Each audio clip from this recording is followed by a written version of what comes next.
All right, gang, Gauze Garage coming to you from Englewood, Florida Cars and Coffee. And this is a special Gauze Garage exclusive. And what we're going to do is take a quick walkthrough. 58 Impala, tri-power with AC, factory air conditioning. He's got the little drive-in or drive-up. Oh, look at that. There's a Slinky in the back, candy cigarettes, green stamps, and a Daniel Boone hat from the era. Remember, every kid had his Daniel Boone hat on. And this car has very special equipment. It's completely documented from new, original title copies and everything, as well as some rare options on it. So what we're going to do is, your first name? Bruce.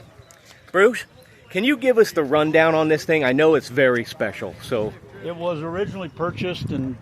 And you want to go? Yeah, that's fine. Right there. It was there you go. originally purchased in December.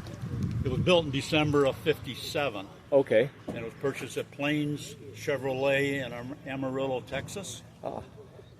We believe it is a demonstrator car because of all the options that are on it. Okay. It was sold to George Elvis Turley in December of '58. Wow. We think he was waiting for the '59 demo to come out. Okay.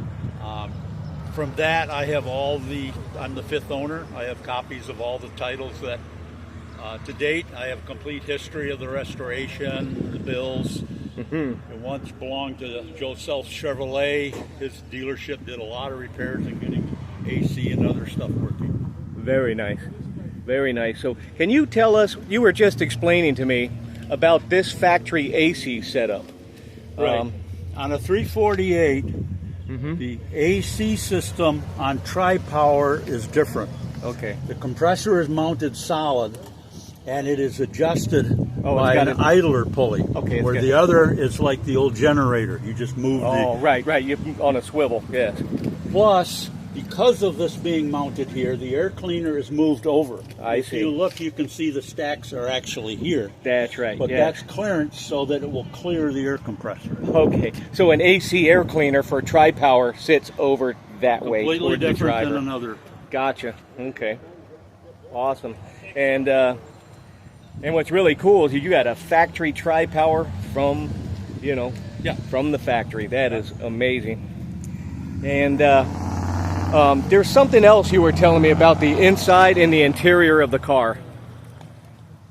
The ashtray. Vacuum ashtray. It's known as a flame out ashtray. Okay. Let me get in the other side. Okay. Boy, this car is nice, man.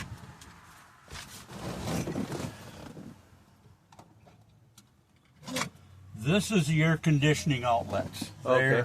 Yep. Over here. Here's the flame out ashtray. You put your butts in here. Oh. And it swings over and goes to that receptacle. Yes. And you do it by pushing this button to the side.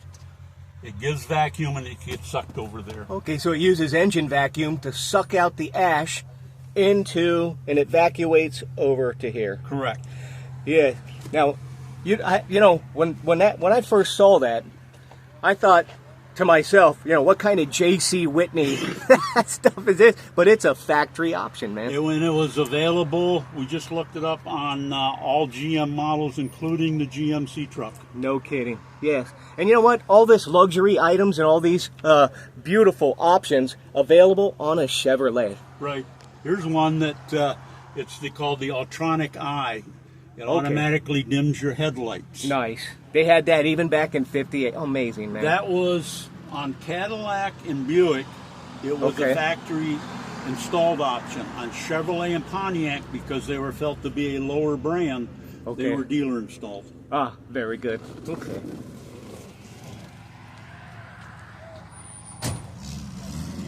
Well, there you have it, gang. Highly optioned, highly documented, all the way back with original title copies, registration receipts from new all the way up to 1973 when the car was put away. And you are looking at a beautiful example of Americana from Chevrolet for 1958. All right, what a beautiful automobile. Art in motion. Bruce, thank you, sir, very much. Really appreciate it. Beautiful See car, you. sir. See you down the road. Okay.